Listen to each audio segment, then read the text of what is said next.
नमस्कार, हमारे IGNOU audio books channel पर आपका स्वागत है।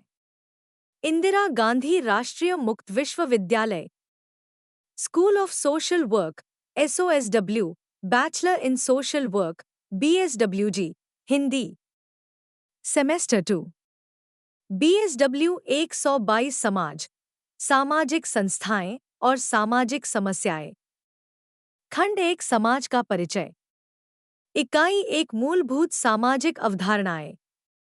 1.0 उद्देश्य। इस पाठ का अध्ययन करने के बाद आप समाज की अवधारणाओं को समझ सकेंगे, व्यक्तियों द्वारा परस्पर संबंध रखने के तरीकों को जान सकेंगे, अवधारणाओं में भिन्नताओं की पहचान कर सकेंगे और समाज कार्य में इन अवधारणाओं को प्रयुक्त किए जाने वाले तरीकों का वर्णन कर सकेंगे। 1.1 प्रस्तावना। इस इकाई में आपको समाजशास्त्र में प्रयोग किए जाने वाले मूलभूत अवधारणाओं से अवगत कराया जाएगा। समाज कार्य और समाजशास्त्र संबंधित विषय है और समाज कार्य में सामाजिक समस्याओं तथा समाज को समझने के लिए समाजशास्त्र के सिद्धांत और सामाजिक अवधारणाओं से काफी कुछ ग्रहण किया जाता है। समुदाय, संघ, संस्थाएं और समूह ऐसी अवधारणा है जिनके साथ सिद्धांत और क्षेत्र कार्य में आपका प्रायः संपर्क बना रहेगा। इसलिए इन अवधारणाओं और इस अवस्था में इनके उपयोगों के बारे में जानना महत्वपूर्ण है। 1.2 समाज। इन अवधारणाओं को समझने से पूर्व यह जानना महत्वपूर्ण है कि अवधारणा का क्या अर्थ है। अवधारणा को एक या अनेक अर्थों में अभिव्यक्त किया जाता है। अवधारणा सारांश भी होती है जो अनुभव और काल्पनिक रूप से उत्पन्न होती है। एक बार जब वैज्ञानिक जगत किसी अवधारणा को स्वीकार कर लेता है तो उस अवधारणा का प्रयोग करने वाले उसे प्रदान किया गया अर्थ स्वीकार कर लेते हैं। उदाहरण के लिए दैनिक बोलचाल में सड़क का अर्थ है मार्ग। कभी-कभी किसी अवधारणा का और अधिक व्याख्या करना आवश्यक होता है। उदाहरण के लिए सड़क, गली, पक्की सड़क या कच्ची सड़क और यहाँ तक कि यह एक राजमार्ग भी हो सकता है। इसलिए अवधारणा से संबंधित विवरण अवश्य होना चाहिए जिससे कि अवधारणा स्पष्ट एवं सटीक हो जाती है।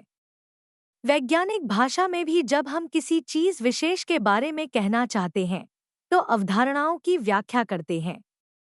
जैसे समुदायों को आगे शहरी, ग्रामीण और जनजातीय समुदायों में वर्गीकृत किया जा सकता है। कुछ मामलों में किसी अवधारणा विशेष से संबंधित अर्थ से समाजशास्त्री सहमत नहीं होते तथा उनमें विचार विमर्श के बाद अवधारणा का अर्थ बदलने लगता है। होर्टन और हंट के अनुसार अवधारणाओं का कतिपय कारणों से प्रयोग किया जाता है। 1. इससे वैज्ञानिक चर्चा संभव होती है। अवधारणा समाजशास्त्रियों को सिद्धांतों पर चर्चाएं आरंभ करने के सामान्य आधार प्रदान करने में सहायता प्रदान करती है। दूसरा, जब अवधारणाओं और सिद्धांतों पर चर्चाएं की जाती है तथा उनकी कमियों को जान लिया जाता है तो नए ज्ञान का भी उदय होता है। तीसरा, अवधारणा विस्तृत व्याख्या की आवश्यकता को कम कर सरल संप्रेषण संभव बनाती है। अन्यथा संप्रेषक को हर बार प्रयोग की जाने वाली सामाजिक घटना की विस्तृत व्याख्या करनी पड़ेगी। समाज। होर्टन और हंट के अनुसार समाज एक ऐसा संगठन है जिसमें लोग एक दूसरे से संबंधित होते हैं। मैकाइवर समाज को संबंधों के जाल के रूप में वर्णन करता है। समाज की अनेक परिभाषाएं हैं।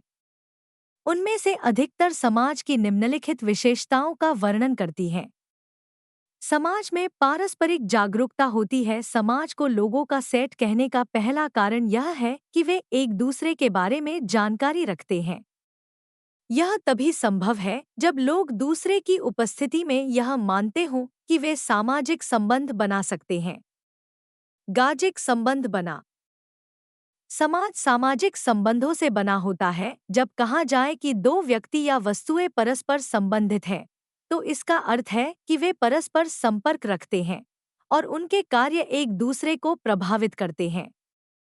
इस प्रकार समाज में व्यक्ति दूसरों के व्यवहार से प्रभावित होता है। समाज के मूल्य और मान्यताएं सामाजिक संबंधों का दिशा निर्देशन करते हैं। सामाजिक संबंध समाज के मूल्यों एवं नियमों के अनुसार निर्देशित एवं नियंत्रित होते हैं। प्रत्येक व्यक्ति को समाज द्वारा एक विशिष्ट भूमिका प्रदान की जाती है। इन भूमिकाओं के निष्पादन भूमिका विशेष के लिए समाज के संबंधित मूल्यों तथा नियमों के अनुसार निर्देशित होते हैं। ये मूल्य व्यक्तियों को सामाजिकरण प्रक्रिया के माध्यम से सिखाए जाते हैं। ये व्यक्ति के व्यक्तित्व का हिस्सा बन जाते हैं। इसके अतिरिक्त व्यक्तियों को सामाजिक मूल्यों और नियमों के अनुरूप बनाने के लिए सामाजिक नियंत्रण की औपचारिक एवं अनौपचारिक एजेंसियां होती हैं, जो सकारात्मक एवं नकारात्मक स्वीकृतियां लागू करती हैं। समाज के सामान्य लक्ष्य होते हैं। प्रत्येक समाज अपना स्थायित्व रखना चाहता है। यदि समाज स्वयं को बनाए रखना चाहता है तथा बिखराव से बचना चाहता है तो उसे कुछ कार्य करने पड़ते हैं। इन्हें कार्यात्मक आवश्यकताएं कहा जाता है। पहचाने गए एकतर सामान्य कार्य निम्नलिखित है। एक समान लक्ष्य, वातावरण के प्रति एक समान गतिशीलता, संप्रेषण, एक समान मूल्यों का समूह, प्रजनन और बच्चों का पोषण, बच्चों का सामाजिकरण, सदस्यों के जीवित रहने के लिए वांछित भोजन एवं संसाधन जुटाना, अपने सदस्यों को प्राकृतिक एवं मानव निर्मित आपदाओं से बचाना तथा उनमें आपसी संघर्ष एवं मतभेद दूर करने के लिए विशिष्ट तरीके बनाना। इन कार्यों को करने के तरीके विभिन्न समाजों में भिन्न भिन्न होते हैं। समाज में अनेक अनुपूरक सामाजिक प्रक्रियाएं होती हैं। समाज में अनेक सामाजिक प्रक्रियाएं और विशेष कार्य होते हैं। हम समाज में संबद्धताओं, सहयोगों, प्रतियोगिताओं और संघर्षों के उदाहरण देखते हैं। इसी प्रकार हम देखते हैं कि कई तरह से समाज के सदस्य एक जैसे हैं और कई मामलों में भिन्न हैं। इन समूहों के साथ समूह और उपसमूह होते हैं जिनकी अपनी गति होती है। ये सभी भिन्न भिन्न सामाजिक प्रक्रियाएं समाज का निर्माण करती हैं। समाज में श्रम का विभाजन होता है। समाज के रख रखाव के लिए आवश्यक सभी कार्य एक व्यक्ति द्वारा पूरे नहीं किए जा सकते। कार्य इसके सदस्यों में विभाजित किए जाते हैं। अपने सदस्यों के बीच कार्य विभाजन के मानदंड तथा उनके परिणाम समाजशास्त्रियों के अध्ययन का महत्वपूर्ण हिस्सा होते हैं। श्रम का विभाजन लिंग, शिक्षा, व्यवसाय, जाति, धर्म या वर्ग के आधार पर किया जा सकता है। श्रम का विभाजन समाज की जटिलता के स्तर पर भी निर्भर करता है। समाज सदस्यों के कुल योग से अधिक है। समाज लोगों को कई प्रकार से प्रभावित करता है। यह वंशानुगत तथ्यों के साथ चलने वाला वातावरण है जो व्यक्ति का व्यक्तित्व निर्धारित करता है। इस प्रकार समाज की अपनी शक्ति होती है जो इसके सदस्यों को प्रभावित करती है। यह शक्ति कानून, धर्म और परिवार जैसी सामाजिक संस्थाओं के माध्यम से लागू की जाती है। समाजों का वर्गीकरण। समाजशास्त्रियों ने समाजों का विभिन्न मानदंडों के अनुसार वर्गीकरण किया है। भौगोलिक स्थिति के आधार पर समाजों का वर्गीकरण। इस वर्गीकरण का उदाहरण है पश्चिम समाज, भारतीय समाज, चीनी समाज आदि। मोटे तौर पर प्रायः इस प्रकार का विभाजन पश्चिमी सभ्यताओं में किया जाता है।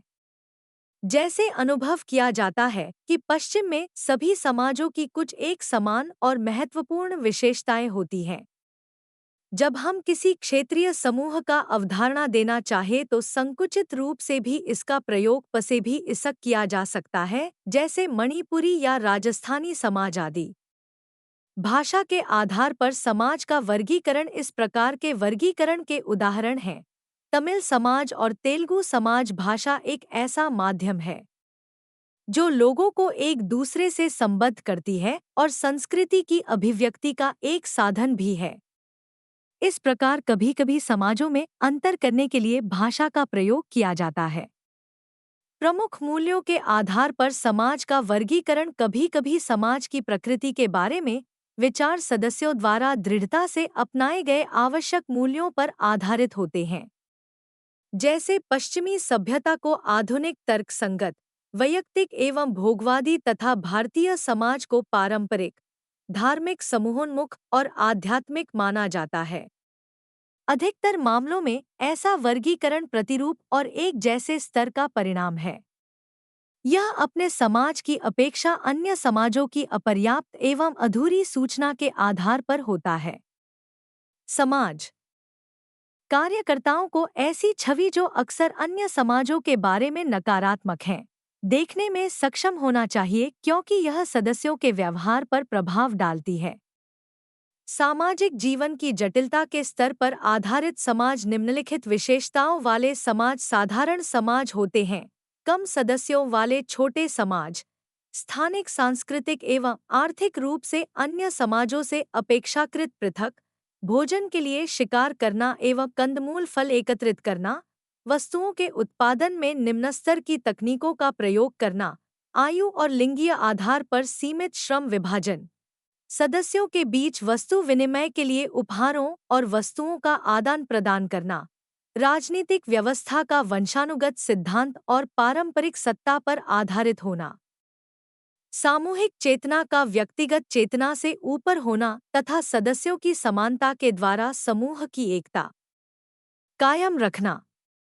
दूसरी तरफ जटिल समाज की निम्नलिखित विशेषताएं होती हैं। सदस्यों की अत्यधिक संख्या और इस प्रकार संचार एवं परिवहन की विकसित तकनीकों के कारण अन्य समाजों के साथ निकट संबंध होना, खाद्यान्न सहित सभी वस्तुओं के उत्पादन में उच्च स्तरीय तकनीक का प्रयोग, विभिन्न प्रकार से उच्च स्तरीय श्रम विभाजन, वस्तुओं के आदान प्रदान में बाजार की मुख्य भूमिका जबकि वस्तु विनिमय के अन्य रूपों की मामूली भूमिका, विभिन्न प्रतिस्पर्धात्मक स्वार्थों के साथ अत्यधिक विकसित राजनीतिक व्यवस्था, युक्ति संगत कानूनी मूल्यों के आधार पर व्यापक नौकरशाही, व्यक्तिगत चेतना एवं स्वतंत्रता को बढ़ावा, विभिन्न प्रकार की जीवन शैली को बढ़ावा तथा सदस्यों की पारस्परिक स्वतंत्रता के आधार पर एकता आदि। आर्थिक व्यवस्था पर आधारित समाज। मार्क्सवाद से प्रभावित समाजशास्त्रियों की मान्यता है कि समाजों की संरचना एवं उनकी कार्यप्रणाली पर आर्थिक तथ्यों का महत्वपूर्ण प्रभाव पड़ता है। इन मानदंडों के आधार पर समाजों को पूंजीवादी समाजों तथा समाजवादी समाजों में वर्गीकृत किया जाता है। दोनों ही प्रकार के समाजों का जटिल स्वरूप होता है, लेकिन पूंजीवादी समाज में उत्पादक संसाधन, भूमि उद्योग निजी स्वामित्व में होते हैं। इन उद्योगों में कार्य करने वाले श्रमिकों को श्रमदान के बदले पारिश्रमिक दिया जाता है। उत्पन्न वस्तु व सेवाओं का मूल्य बाजारों द्वारा निर्धारित किया जाता है। संपत्ति के निजी स्वामित्व एवं लाभार्जन को बढ़ावा दिया जाता है। देश की अर्थव्यवस्था में राज्य की नगण्य या मामूली भूमिका होती है। समाजवादी समाज में उत्पादन के सभी या महत्वपूर्ण संसाधन विभिन्न प्रकार से राज्य के अधीन होते हैं। उद्योगों का स्वामित्व राज्य के पास होने के कारण अर्थव्यवस्था पर उसका नियंत्रण होता है। इसी प्रकार समाजवादी अर्थव्यवस्था की योजना बनाने में भी राज्य की महत्वपूर्ण भूमिका होती है। अर्थव्यवस्था पर बाजार का बहुत सीमित प्रभाव होता है। समाज के विभिन्न वर्गों की आवश्यकता और मांग का मूल्यांकन करने बाद सरकार द्वारा निर्मित योजना के अनुसार वस्तुओं और सेवाओं की आपूर्ति की जाती है। सरकार अपनी राजनीति के माध्यम से समाज के विभिन्न वर्गों के बीच आमदनी के अंतर को कम करने का प्रयास करती है। समाजवादी ढांचा खंडित होने के बाद विश्व में इस योजना का प्रभाव अब सरकारों के लिए अधिक महत्वपूर्ण नहीं रह गया है। अधिकतर देश अपनी अर्थव्यवस्था में बाजार और निजी उद्यमता को महत्वपूर्ण भूमिका देने लगे हैं। फिर भी यह सत्य है कि उच्च पूंजीवादी समाज अधिक समय तक विद्यमान नहीं रहते क्योंकि आधुनिक समय में सभी सरकारें देश की अर्थव्यवस्था में महत्वपूर्ण भूमिका निभाती हैं। राजनीतिक व्यवस्था पर आधारित समाज लोकतांत्रिक या तानाशाही राजनीतिक व्यवस्था के स्वरूप के आधार पर भी समाजों को वर्गीकृत किया जा सकता है। लोकतांत्रिक समाज में लोकप्रिय मतदान के द्वारा चयनित नेताओं वाला राज्य होता ही नेताओं के चयन के लिए नियमित रूप से चुनाव कराए जाते हैं। यद्यपि स्वतंत्र एवं न्याय संगत चुनाव महत्वपूर्ण हैं, तो भी लोकतांत्रिक समाज के लिए निम्नलिखित शर्तें आवश्यक होती हैं: संघ बनाने की स्वतंत्रता, भाषण की स्वतंत्रता, विभिन्न विचारों के प्रति सहिष्णुता, अल्पसंख्यकों के अधिकारों की रक्षा, कानून के समक्ष समानता तथा मानवाधिकारों का सम्मान। तानाशाही समाज में न तो असहमति की और न ही संघ बनाने की अनुमति होती है। किसी भी अन्य संगठन को राज्य के अधिकारों को चुनौती देने का अधिकार नहीं होता। ऐतिहासिक अवधि के आधार पर समाजों का विभाजन। ऐतिहासिक अवधि के आधार पर भी प्राचीन, मध्यकालीन तथा आधुनिक समाजों का विभाजन किया जाता है जो उन कालों में रहे हैं। 1.3 समुदाय। विभिन्न समाज शास्त्रियों ने समाज की तरह समुदाय को भी भिन्न भिन्न प्रकार से परिभाषित किया है। होर्टन एवं हंट ने समुदाय को ऐसे स्थानीय समूह के रूप में परिभाषित किया है जिसमें लोग संपूर्ण जीवन की गतिविधियां करते हैं। इसकी व्यापक व्याख्या करते हुए उन्होंने इसकी निम्नलिखित विशेषताएं बताई हैं। समुदाय लोगों का समूह होता है। समुदाय एक साथ रहने वाले तथा एक समान जीवन यापन करने वाले अनेक लोगों का समूह होता है। वे बार बार अपने उद्देश्यों के लिए परस्पर मिलते रहते हैं। एक निर्धारित भौगोलिक क्षेत्र समुदाय की यह एक महत्वपूर्ण विशेषता होती है। समुदाय की एक सुस्पष्ट सीमा होती है जिसे समुदाय के सदस्य तथा बाहरी व्यक्ति भी अच्छी तरह मान्यता प्रदान करते हैं। किसी समुदाय का सदस्य होने के लिए व्यक्ति का किसी भौगोलिक क्षेत्र विशेष से संबंधित होना आवश्यक होता है। कुछ मामलों में यदि अभिभावक किसी समुदाय विशेष से संबंधित हों, तो भी समुदाय की सदस्यता प्राप्त की जा सकती है। श्रम का विभाजन। प्रत्येक समूह में अनेक कार्य करने होते हैं ताकि समूह का अस्तित्व बना रहे। कोई व्यक्ति या समूह अकेला सभी कार्य नहीं कर सकता। व्यक्तियों के शिल्प एवं अभिरुचि में भी अंतर होता है। ये तथ्य श्रम के विभाजन एवं व्यावसायिक विशेषता की ओर अग्रसर करते हैं। सदस्य अपनी एकता और समुदाय के साथ संबद्धता के प्रति सचेत होते हैं। सदस्य अपने समुदाय की सदस्यता के बारे में सचेत होते हैं। इससे उनके व्यवहार पर अनेक प्रकार से प्रभाव पड़ता है। वे अपने साथी सदस्यों की उपलब्धता पर गर्व करते हैं तथा उनके साथ अवांछनीय व्यवहार होने पर वे दुखी होते हैं। एक समान उद्देश्यों की प्राप्ति के लिए सदस्य संगठित होकर सामूहिक रूप से कार्य करते हैं। सदस्य एक विशेष क्षेत्र में रहते हैं और उनके एक समान उद्देश्य होते हैं। इसलिए एक समान उद्देश्यों के लिए वे आसानी से संगठित हो जाते हैं। यह स्थिति समाज कार्य पद्धति सामुदायिक संगठन की परंपरा बनाती है। इसीलिए अनेक कार्यक्रम आयोजित किए जाते हैं क्योंकि माना जाता है कि समग्र समुदाय उसमें भाग लेगा तथा कार्यक्रम से लाभ उठाएगा। उदाहरण के लिए सामुदायिक विकास कार्यक्रम। एक समान संस्कृति। सामूहिक जीवन शैली के फलस्वरूप किसी भी समूह की एक संस्कृति विकसित हो जाती है।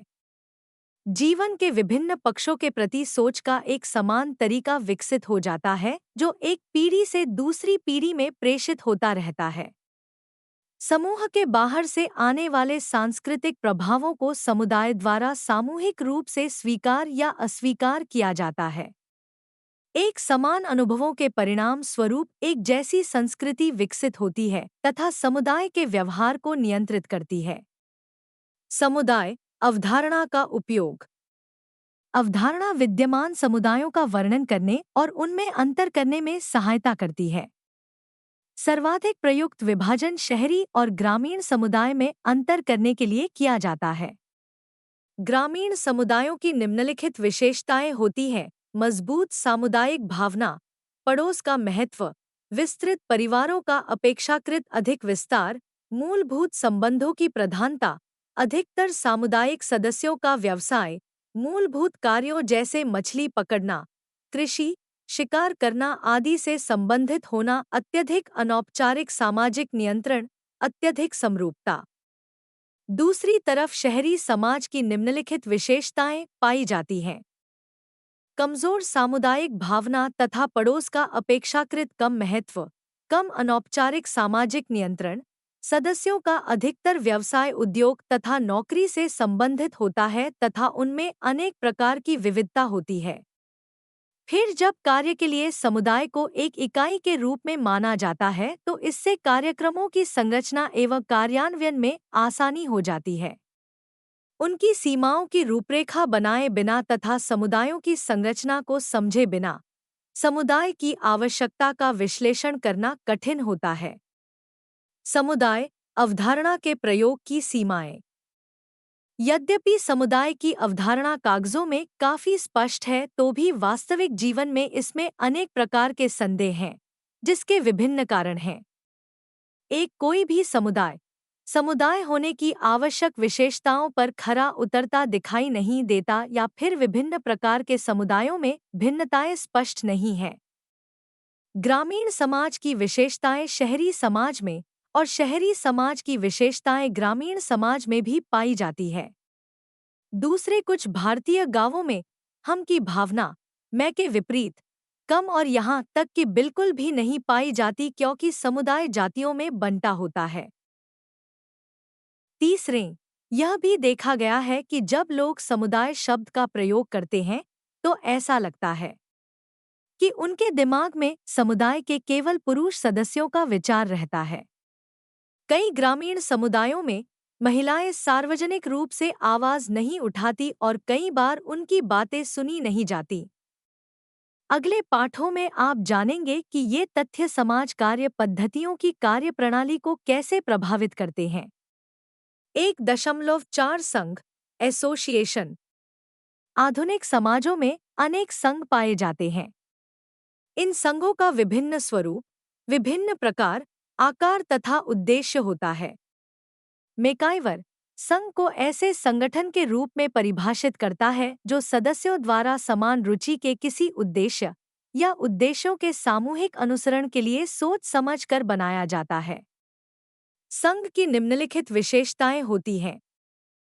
संघ व्यक्तियों का समूह होता है। संघ ऐसे व्यक्तियों का समूह होता है जिनका एक समान एक या अनेक उद्देश्य होते हैं।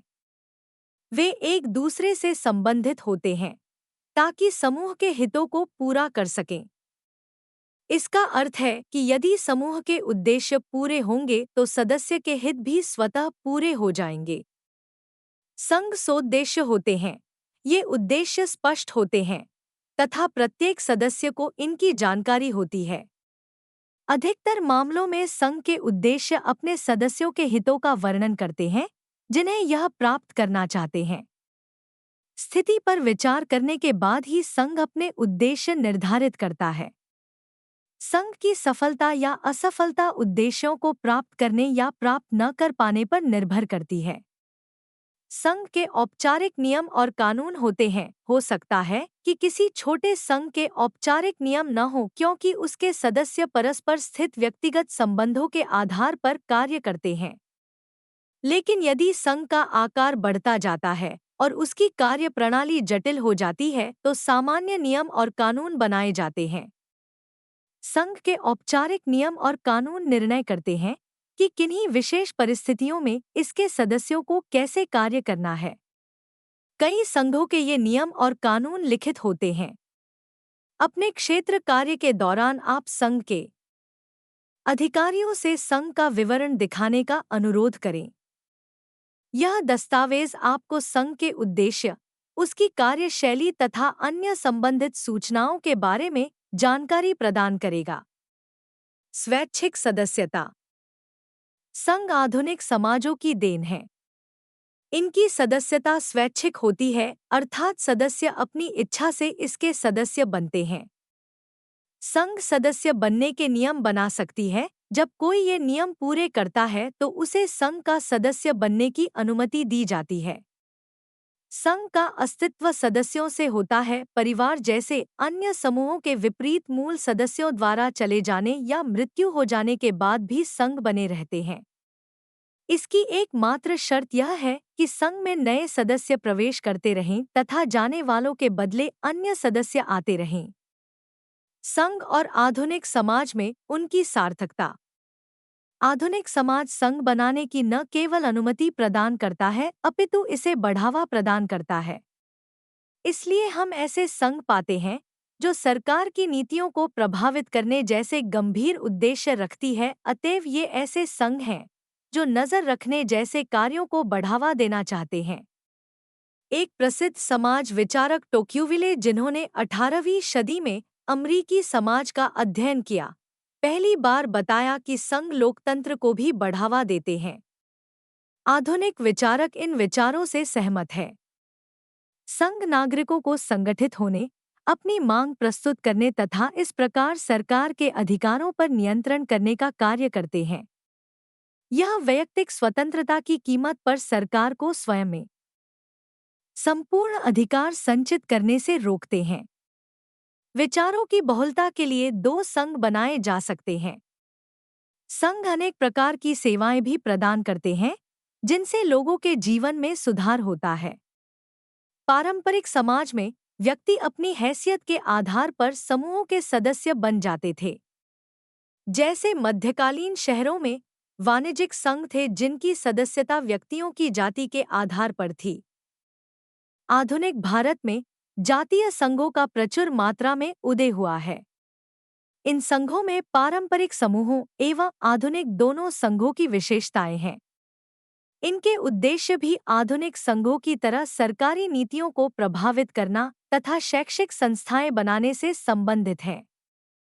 फिर भी सदस्यता के लिए पहले की तरह जाति और धर्म पर विचार किया जाता है। इसलिए इन संघों को पूर्णतः न तो आधुनिक या पारंपरिक ही कहा जा सकता है। फिर भी अधिकतर भारतीयों के जीवन में इनका काफी महत्व है। 1.5 संस्थाएं। दैनिक बोलचाल में लोगों द्वारा प्रयोग किए जाने वाले संस्था शब्द का अर्थ है संगठन। जैसे महाविद्यालय को शैक्षिक संस्था कहा जाता है, लेकिन समाजशास्त्र में संस्था की संकल्पना का विशिष्ट अर्थ होता है। मैकाइवर के अनुसार संस्थाएं सामूहिक गतिविधियों का स्थापित स्वरूप या प्रक्रियाओं की स्थितियों की विशेषताएं होती हैं। होर्टन एवं हंट के अनुसार संस्था लोगों द्वारा महत्वपूर्ण अनुभव किए जा रहे किसी उद्देश्य या कार्य को पूरा करने के लिए नियमों की व्यवस्था है। या अधिक औपचारिक रूप से कहा जाए तो यह लोक पद्धतियों का संगठित समूह और किसी बृहत मानवीय कार्य के चारों ओर केंद्रित रहता है। संस्थाओं की निम्नलिखित विशेषताएं होती हैं। समूह में सामाजिक परस्पर क्रिया से संस्था का उदय होता है। सुमनर के अनुसार दो प्रकार की संस्थाएं होती हैं, स्वनिर्मित एवं मानव निर्मित। स्वनिर्मित के नियम हैं जो समाज में अनजाने में ही स्वरूप ग्रहण कर लेते हैं। इनका उदय अस्पष्ट है तथा काल भी निर्धारित नहीं किया जा सकता, जबकि मानव निर्मित संस्थाएं किन्हीं विशेष उद्देश्यों के लिए ज्ञानबोध के द्वारा बनाई जाती हैं। आधुनिक कानून जिन्हें युक्ति संगत रूप से बनाया जाता है, ऐसी संस्थाओं के उदाहरण हैं। संस्थाएं मानव व्यवहार को नियंत्रित करने वाली संरचनात्मक प्रक्रियाएं होती हैं। समाज के प्रत्येक सदस्य से समाज में प्रचलित नियमों, विनियमों तथा परंपराओं का पालन करने की आशा की जाती है। ये नियम, विनियम एवं परंपरा औपचारिक या अनौपचारिक हो सकती हैं। यदि ये औपचारिक होती हैं तो कानूनी होती हैं, और अधिकतर मामलों में कोई न कोई संगठन होगा जो यह देखे कि व्यक्ति इनका पालन करे। जैसे भारतीय समाज में यदि कोई व्यक्ति विवाह करना चाहता है तो वह सरकार द्वारा निर्मित किसी एक कानून के अंतर्गत ही विवाह कर सकता है। विवाह कराने वाली कोई एक एजेंसी होगी और वह यह देखेगी कि विवाह की सभी आवश्यकताएं पूरी की जा रही हैं। पुरुष और महिला क्रमशः पति और पत्नी के दायित्व पूरे करने के लिए सहमत होते हैं। जीवन साथियों में होने वाले मतभेदों बटा संघर्ष से निपटने के लिए पुलिस और अदालतें हैं। इन प्रक्रियाओं की संपूर्णता को भारत में विवाह की संस्था कहा जा सकता है। प्रत्येक संस्था की भूमिकाएं एवं परिस्थितियां होती हैं। संस्था में शामिल प्रत्येक व्यक्ति का एक विशेष भूमिका एवं परिस्थिति प्रदान की जाती है। भूमिका किसी विशेष सामाजिक अवधारणा में व्यक्ति से अपेक्षित व्यवहार है। परिस्थिति का अर्थ व्यक्ति की समाज में स्थिति है। उदाहरण के लिए किसी शैक्षिक संस्था में शिक्षण के लिए आने वाले व्यक्तियों को छात्र की परिस्थिति प्रदान की जाती है तथा शिक्षण प्रदान करने के लिए आने वाले व्यक्तियों को शिक्षक का दर्जा दिया जाता है। छात्र की इस भूमिका में व्यक्ति को कक्षा में उपस्थित रहना, अनुशासन का पालन करना, शिक्षकों की आज्ञा का पालन करना तथा कक्षा की चर्चा में भाग लेना होता है। शिक्षक की भूमिका में उसे कक्षाएं लगाना, छात्रों की कापियां जांचना, छात्रों पर नियंत्रण करना तथा मुख्य अध्यापक के निर्देशों का पालन करना होता है। इस प्रकार संस्थाएं भूमिकाओं के माध्यम से संचालित होती हैं। संस्थाओं की भूमिकाएं समाजीकरण से सीखी जाती हैं। हर एक संस्था प्रत्येक व्यक्ति के लिए एक विशिष्ट भूमिका का वर्णन करती है। व्यक्तियों द्वारा पूरी की जाने वाली विभिन्न भूमिकाएं समाजीकरण की प्रक्रिया के माध्यम से सीखी जाती है। समाजीकरण की मुख्य एजेंसियां हैं परिवार, शैक्षिक संस्थाएं, समकक्ष समूह, राज्य एवं धर्म। संस्थाएं एक दूसरे को प्रभावित करती हैं। एक समाज में अनेक संस्थाएं होती हैं और एक दूसरे को प्रभावित करती हैं। जैसे स्कूल छात्रों को समाज में अच्छे नागरिक की तरह रहना सिखाते हैं। जब वे बड़े बनते हैं तो अच्छे नागरिक बनते हैं जो कानून और अपने दायित्वों के बारे में जानते हैं। कई बार विभिन्न संस्थाएं विपरीत नियम बताती हैं जिससे व्यक्ति में भ्रम उत्पन्न हो जाता है। जैसे भारत के कई हिस्सों में सामंतवाद एवं लोकतंत्र एक साथ स्थित हैं। दोनों ही व्यक्तियों से विपरीत अपेक्षाएं रखते हैं। लोकतंत्र समानता की वकालत करता है तथा सामंतवाद निर्मित असमानता की बात करता है। समाज शास्त्र के अध्ययन की विषय वाली मुख्य संस्थाएं शैक्षिक एवं धार्मिक। समाज में अन्य महत्वपूर्ण संस्थाएं एवं सैनिक संस्थाएं। संस्था और संगठन में संबंध चुका है कि अवधारणा की दृष्टि है राजनीतिक, आर्थिक, परिवार, जनीतिक, आर्थिक, परिवार ही नौकरशाही, कल्याणकारी। आरंभ में ही वर्णन किया। जैसा कि इस भाग के आरंभ में ही वर्णन किया जा से संस्था एवं संगठन भिन्न भिन्न है। संस्थाओं की वैचारिक मान्यता होती है जबकि संगठन विशिष्ट उद्देश्यों की पूर्ति के लिए निर्मित समूह होते हैं। लेकिन दोनों परस्पर संबंधित होते हैं क्योंकि प्रत्येक संगठन को जीवित रहने के लिए उसका एक संस्थागत कार्य ढांचा होता है। 1.6 प्राथमिक समूह और द्वितीयक समूह। होर्टन और हंट के अनुसार समूहों को अनेक प्रकार से परिभाषित किया जा सकता है। कुछ लोग समूह को ऐसे लोगों का जमावड़ा कहते हैं जो भौतिक रूप से एक साथ निकट रहते हैं। दूसरी परिभाषाओं में लोगों के जमावड़े को समूह कहने के लिए सदस्यों की एक समान आवश्यकताएं होने पर जोर दिया गया है। दूसरी अन्य परिभाषाओं में समूह कहने के लिए सदस्यों में एक समान चेतना एवं नियमित संपर्क की बात कही गई है। हम लोगों के जमावड़े की निम्नलिखित विशेषताएं होने पर समूह कह सकते हैं। समूह में एक निर्धारित संख्या में व्यक्ति होने चाहिए। एक या दो सदस्यों को समूह नहीं कहा जा सकता।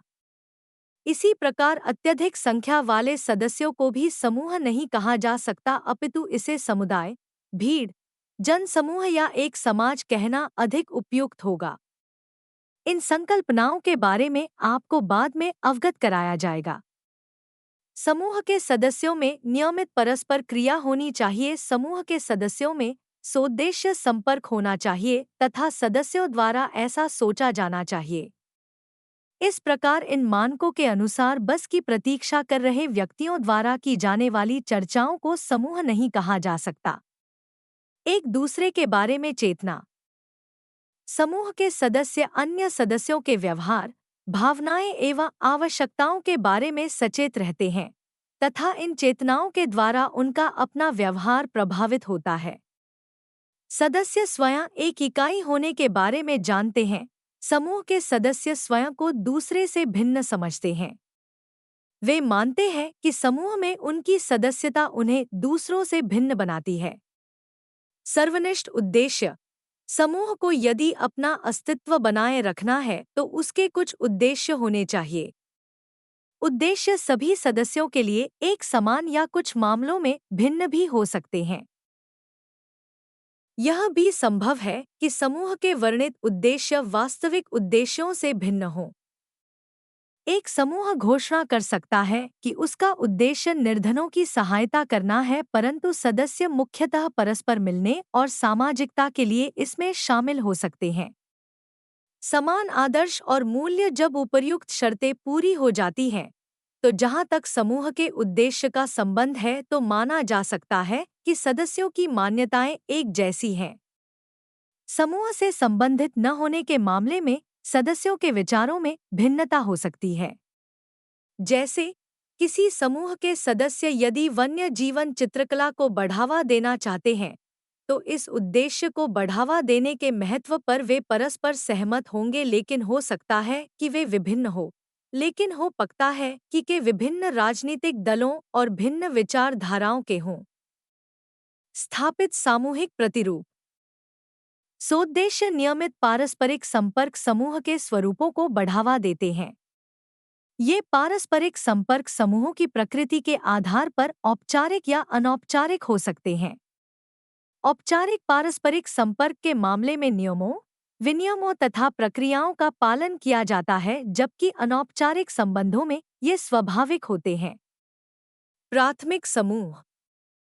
प्राथमिक समूह वे समूह होते हैं जिनके सदस्य आमने सामने संबंध रखते हैं, परस्पर घनिष्ठ होते हैं, वैयक्तिक तथा अनौपचारिक संबंध रखते हैं। इनकी निम्नलिखित विशेषताएं होती हैं। प्राथमिक समूहों का आकार छोटा होता है। समूह का साइज या आकार काफी महत्वपूर्ण होता है, क्योंकि जैसे बड़े समूह में प्रत्येक सदस्य के साथ घनिष्ठ संबंध रखना कठिन होता है। छोटे समूहों में श्रेष्ठ एवं अधिक संबंध रखे जा सकते हैं, इसलिए सदस्य परस्पर वैयक्तिक संबंध रखते हैं। प्राथमिक समूहों के सदस्यों के एक समान लक्ष्य होते हैं। प्राथमिक समूहों के सदस्यों की भिन्न भिन्न विशेषताएं हो सकती हैं। जैसे एक परिवार में वयस्क पुरुष और महिला तथा उनके बच्चे हो सकते हैं।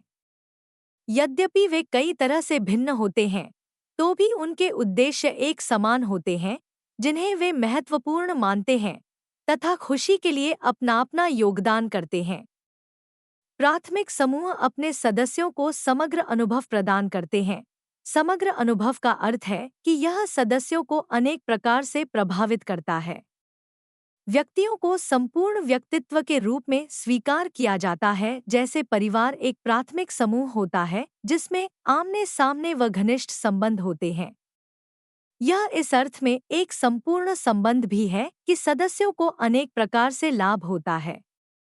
बच्चों को प्यार और स्नेह प्रदान किया जाता है, उन्हें शिक्षा प्रदान कराई जाती है तथा बीमार आदि होने पर देखभाल की जाती है। पति और पत्नी एक दूसरे की अनेक प्रकार से सहायता करते हैं। इस प्रकार सदस्यों के जीवन का एक महत्वपूर्ण भाग परिवार में व्यतीत होता है। समकक्ष समूह प्राथमिक समूहों का एक और उदाहरण है। प्राथमिक समूहों में संबंध को उद्देश्य के रूप में लिया जाता है। प्राथमिक समूहों के सदस्य संबंध को इसके उद्देश्य के रूप में लेते हैं। दूसरे शब्दों में कहा जा सकता है कि संबंध को इसके होने के लिए महत्वपूर्ण माना जाता है, अर्थात किसी लाभ विशेष से अधिक वे सदस्य होने के नाते संबंध में बंध सकते हैं। जैसे यदि कोई पुरुष इसलिए विवाह करता है कि वह किसी को अपनों के लिए भोजन पकाने के लिए रखना चाहता है, तो इसे उचित विवाह नहीं कहा जा सकता। प्राथमिक समूह प्रायः दीर्घकालीन होते हैं। परिवार एक समकक्ष समूह तब तक बने रहते हैं जब तक उनके सदस्य जीवित रहते हैं। यदि कोई सदस्य मर जाता है या समूह को छोड़ देता है तो समूह समाप्त हो जाता है। जैसे यदि परिवार में पिता की मृत्यु हो जाती है तो समूह का मूल रूप भी समाप्त हो जाता है। जीवित सदस्य तक समूह के रूप में कार्य तो जारी रख सकते हैं, लेकिन भूमिकाओं और पारस्परिक संपर्क में व्यापक परिवर्तन आ जाता है। इसलिए इसे एक नया समूह कहना अधिक सही है। व्यक्ति के व्यक्तित्व निर्धारण में प्राथमिक समूहों की महत्वपूर्ण भूमिका परिवार एवं समकक्ष समूह समाजीकरण की महत्वपूर्ण एजेंसियां होती हैं। ये दोनों ही प्राथमिक समूह हैं। ये जो सेवाएं प्रदान करती हैं, उनके अतिरिक्त सदस्यों को भावात्मक सहारा एवं शिक्षा भी प्रदान करती हैं। समाजीकरण की अन्य एजेंसियां भी महत्वपूर्ण भूमिका निभाती हैं। प्राथमिक समूहों के विशेष अनुभवों में व्यक्ति द्वारा प्राप्त किया गया अपना अनुभव उसके व्यक्तित्व का आधार तैयार करता है। वैयक्तिक निष्ठा के लिए कभी प्राथमिक समूहों में प्रतिस्पर्धा होती है। प्राथमिक समूहों को अपने सदस्यों से उच्च स्तर की निष्ठा प्राप्त होती है और कुछ मामलों में तो विभिन्न मूल्यों की सिफारिश की जाती है। ऐसी स्थिति में व्यक्ति को दुविधा हो जाती है कि समूह की कौन सी मान्यता को अपनाया जाए। जैसे परिवार वाले अपने किशोर बच्चों को पारंपरिक वेशभूषा पहनाना चाहते हैं, जबकि समकक्ष समूह नवीनतम फैशन के वस्त्र पहनाना चाहता है। इससे व्यक्ति में विरोध हो सकता है। कुछ समाजशास्त्रियों का मानना है कि प्राथमिक समूह के सदस्यों को सन्निकट क्षेत्र में रहना चाहिए तथा आमने सामने संबंध बनाना चाहिए, लेकिन यह उतना आवश्यक नहीं है। यदि सदस्यों में भौतिक रूप से दूरी है, लेकिन यदि उनमें भावनात्मक रूप से परस्पर संबंध है, तो इस प्रकार वे प्राथमिक समूह के मानदंड को पूरा करते हैं। द्वितीयक समूह। प्रायः द्वितीयक समूह प्राथमिक समूहों से बड़े होते हैं। द्वितीयक समूहों में सदस्यों के बीच औपचारिक, गैर वैयक्तिक तथा आवश्यकता आधारित संबंध होते हैं। द्वितीयक समूह की निम्नलिखित विशेषताएं होती हैं। द्वितीयक समूहों में अपेक्षाकृत अधिक सदस्य होते हैं। द्वितीयक समूहों में अनेक सदस्य होते हैं जिनके एक समान उद्देश्य होते हैं। कुछ द्वितीयक समूहों में एक बड़े संयुक्त परिवार से भी कम सदस्य हो सकते हैं, लेकिन वे परस्पर जिस तरह संबंध होते हैं वह भिन्न होते हैं, जिसकी चर्चा अब हम करेंगे। सदस्य व्यापक क्षेत्र में फैले हुए हो सकते हैं। आजकल ऐसे द्वितीयक समूह हैं जिनके सदस्य पूरे विश्व में फैले हुए हैं। वे वेबसाइट के माध्यम से परस्पर संपर्क करते हैं और परस्पर आमने सामने मिले बिना सार्वभौमिक अभियानों का संचालन करते हैं। द्वितीयक समूहों के विशेष उद्देश्य होते हैं। प्राथमिक समूहों के संबंध उद्देश्य के रूप में होते हैं, जबकि द्वितीयक समूहों में संबंधों के द्वारा अन्य उद्देश्य भी पूरे किए जा सकते हैं।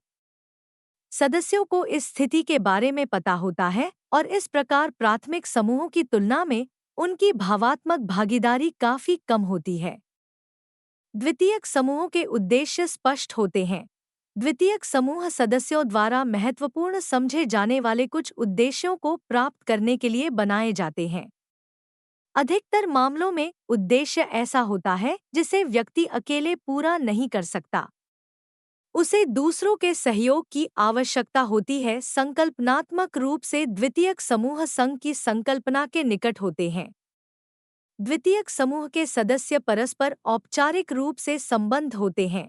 चूंकि द्वितीयक समूह के सदस्यों के कुछ विशेष उद्देश्य होते हैं, अतः उन्हें एक दूसरे के बारे में घनिष्ठता से जानने की आवश्यकता नहीं होती। उन्हें आमने सामने मिलने की भी आवश्यकता नहीं होती। एक सामान्य सा सूचना पत्र या आजकल प्रचलित वेबसाइट का प्रयोग सूचनाओं व संसाधनों के आदान प्रदान के लिए काफी होता है। एक बार उद्देश्य पूरा हो जाने के बाद समूह का अस्तित्व समाप्त हो जाता है। द्वितीयक समूह सदस्यों के हितों को बढ़ावा देने में महत्वपूर्ण भूमिका निभाते हैं। हमारी तरह लोकतांत्रिक समाजों में लोगों को एक समान हितों के आधार पर सक्रिय करने की आवश्यकता होती है। यदि वे संगठित होकर ही अपनी बातें जोरदार ढंग से प्रस्तुत करें, तो विभिन्न स्तरों पर निर्णय निर्माण को प्रभावित कर सकते हैं। द्वितीयक संघों का विभिन्न समूहों की मांगें प्रस्तुत करने के लिए प्रयोग किया जाता है। प्राथमिक और द्वितीयक समूहों के बीच संबंध। मन के बीच संबंधित होते हैं। एक परिवार जैसे प्राथमिक और द्वितीयक समूह अनेक प्रकार से संबंधित होते हैं। एक परिवार जैसे प्राथमिक समूह सदस्यों सहित द्वितीयक समूह प्रदान करते हैं। वे सदस्यों पर परस्पर सहायता करने तथा दूसरों के साथ संपर्क बनाने के लिए तैयार करते हैं। जब परिवार द्वितीयक समूहों की मांग के अनुसार अपने बच्चों को तैयार नहीं करते तो व्यक्तियों में कुछ व्यवहार संबंधी समस्याएं उत्पन्न हो जाती हैं।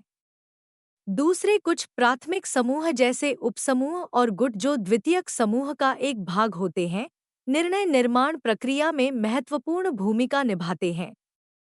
द्वितीयक समूहों के कार्य निष्पादन पर उनका प्रभाव उनकी इच्छा तथा उनकी ताकत तथा उनका विरोध करने वालों की ताकत के आधार पर नकारात्मक या सकारात्मक हो सकता है।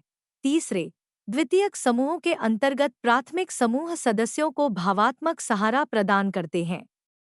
अधिकतर द्वितीयक समूह अपने सदस्यों की वास्तविक पहचान नहीं कर सकते हैं और न ही प्रत्येक सदस्य पर पूरा ध्यान दिया जा सकता है। यह महाविद्यालय या सेना तक में भी देखा जा सकता है। ऐसे स्थानों पर समकक्षों के प्राथमिक समूह अपने सदस्यों को भावात्मक सहारा प्रदान करते हैं। अवधारणाओं में समानताएं एवं भिन्नताएं। आप समाज शास्त्रीय अवधारणाओं के बारे में जान चुके हैं। आपने देखा होगा कि इन अवधारणाओं में कुछ समानताएं होती हैं तथा कुछ भिन्नताएं होती हैं। किसी सामाजिक समूह के अपने सदस्यों की कुल संख्या से भी अपेक्षाकृत बड़ा देखा जाता है और इस प्रकार उसमें अपने आप विशिष्ट जान आ जाती है। आपको यह ध्यान रखना चाहिए कि समाजशास्त्रियों की मुख्य रुचि मानव के सामूहिक कार्य को एक इकाई के रूप में करने के तरीके और व्यक्तियों के व्यवहार को प्रभावित करने वाले उनके प्रभाव का अध्ययन करने में होती है। विभिन्न सामूहिक कार्यों में भिन्नताएं निम्नलिखित कारणों से होती हैं। समूह का आकार अर्थात सदस्यों की संख्या, भौगोलिक क्षेत्र जिसमें सदस्य फैले हुए हैं, सदस्यों के बीच संबंधों का प्रकार, सामूहिकता, समूह के साथ सदस्यों का संबंध, सामूहिकता के उद्देश्यों की प्रकृति तथा उनके जीवन की अवधि और अंत में सामूहिकता की अवधि तथा वैयक्तिक रूप से सदस्यों पर प्रभाव। इन तथ्यों के आधार पर हम विभिन्न अवधारणाओं में अंतर करेंगे जिससे इन्हें समझना आसान हो जाएगा। आकार। समाज में व्यक्तियों की अधिकतम संख्या होती है। इसमें अनेक समुदाय, संघ, संस्थाएं, प्राथमिक समूह तथा द्वितीयक समूह होते हैं। समुदाय हमेशा किसी न किसी समाज का हिस्सा होता है। संघ एवं द्वितीयक समूह प्रायः समुदाय से छोटे होते हैं। प्राथमिक समूह लघुतम सामाजिक इकाई है। भौगोलिक स्थिति समाज सबसे बड़े क्षेत्र में तथा उसके बाद समुदाय और प्राथमिक समूह फैले होते हैं। संघ और द्वितीयक समूहों के सदस्य हो सकता है बड़े क्षेत्र से हो परंतु उस क्षेत्र में रहने वाले सभी व्यक्ति आवश्यक नहीं कि संघ के सदस्य हों। जैसे भारत में रहने वाला हर व्यक्ति भारतीय है और गांव में रहने वाला प्रत्येक व्यक्ति ग्रामीण समुदाय का हिस्सा है। लेकिन भारत के सभी भागों से अपने सदस्य बनाने वाला कोई राजनीतिक दल यह दावा नहीं कर सकता कि सभी भारतीय उसके सदस्य हैं। सदस्यता की स्वैच्छिक प्रकृति उपर्युक्त अंतर विभिन्न सामूहिकता की सदस्यता के प्रकार के कारण है। जब व्यक्ति किसी क्षेत्र में भौतिक रूप से उपस्थित रहता है तथा आवश्यक विशेषताओं का आदान प्रदान करता है तो कोई व्यक्ति स्वाभाविक रूप से ही उस समाज और समुदाय का सदस्य बन जाता है। दूसरी तरफ किसी संघ या द्वितीयक समूह का सदस्य बनने के लिए व्यक्ति को औपचारिक रूप से आवेदन करना पड़ता है। पारस्परिक क्रिया की प्रकृति किसी प्राथमिक समूह में सदस्यों के बीच अधिकतम एवं घनिष्ठ पारस्परिक संपर्क होता रहता है। समुदायों, संघों और द्वितीयक समूहों में अपेक्षाकृत कम और कम घनिष्ठ पारस्परिक संपर्क होता है। प्राथमिक समूह में व्यक्तियों की संपूर्णता पर विचार किया जाता है जबकि द्वितीयक समूह और संघ में उनके व्यक्तित्व के कुछ भागों पर ही विचार किया जाता है। कोई भी राजनीतिक दल अपने सदस्यों के स्वस्थ या शिक्षित होने न होने के बारे में चिंता नहीं करता जब तक वे उस दल के लिए उपयोगी कार्य करते रहते हैं।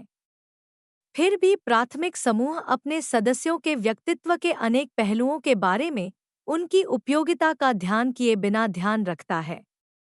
सामूहिक उद्देश्य। द्वितीयक समूह एवं संघों के उद्देश्य स्पष्ट होते हैं, जबकि समाज एवं समुदाय के उद्देश्य सामान्य एवं व्यापक प्रकार के होते हैं। प्राथमिक समूहों के अनेक उद्देश्य होते हैं और वे अपने सदस्यों के लिए अनेक कार्य करते हैं। सामाजिक जीवन की अन्य सामूहिकताओं की निरंतरता बनाए रखने के लिए प्राथमिक समूहों का बने रहना बहुत महत्वपूर्ण है।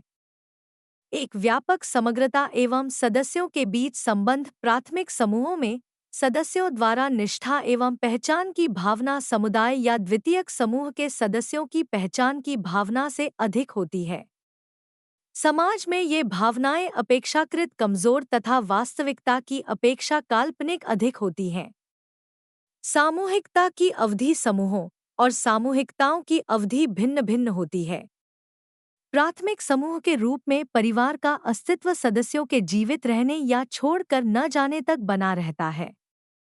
दूसरी तरफ द्वितीयक समूह, संघ, समुदाय और समाज दीर्घावधि यहाँ तक कि सदस्यों की मृत्यु होने या छोड़ने के बाद भी बने रहते हैं। इन सामूहिकताओं का अस्तित्व किसी सदस्य या सामूहिक सदस्यों के उपस्थिति या अनुपस्थिति का ध्यान किए बिना रहता है। 1.7 सारांश। हमने जाना है कि मूलभूत अवधारणाएं समाज एवं समाज के अध्ययन से संबंधित है। इनमें से कुछ अवधारणाएं मनुष्यों के कारण भ्रमित करती हैं। इसमें समाजशास्त्री भी शामिल हैं, जो इनका सामान्य अर्थों में प्रयोग करते हैं। इन्हें पारस्परिक रूप से प्रयोग किया जाता है, लेकिन आपको इनका प्रयोग सावधानी से और स्पष्टता से करना चाहिए। समाज अत्यधिक लोगों का जमावड़ा है जो एक दूसरे के साथ तथा समूह के रूप में परस्पर संबंधित है।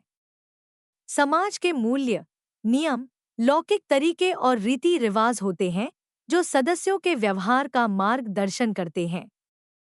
यदि समाज को बने रहना है तो इसे कुछ कार्य करने पड़ते हैं।